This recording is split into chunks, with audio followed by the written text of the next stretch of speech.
Today is a really exciting and important day in the Diocese of Lincoln as we launch the pilot stage of the Community of St Hugh. Why is it important and exciting?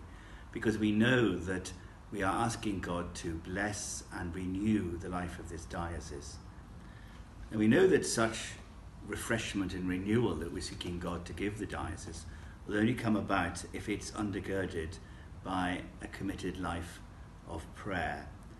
And by prayer, I don't mean talking to God like a talkative child with lists of news, but waiting on God and listening to hear his voice. It's called the Community of St Hugh because one of the great bishops and saints of the whole church was St Hugh of Lincoln. St Hugh was a bishop who was renowned for caring for the poor and reaching out to those most vulnerable members of society. He was also renowned and loved because he spoke truth to power and made himself sometimes unpopular with the king and others. But his life was undergirded by the regime of a monk.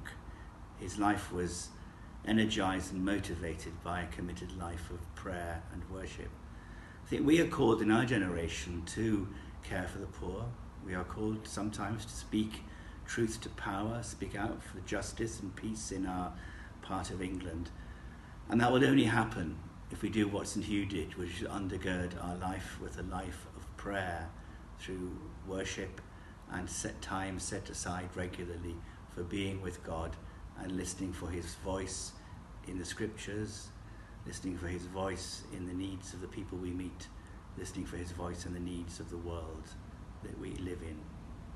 So today I want to pray that God will bless this venture, and by bless I mean energize and motivate this venture, so the Diocese of Lincoln will play its part in renewing the Christian community, the whole community of Lincolnshire, transforming the lives of all the people God has given to us to love and care for.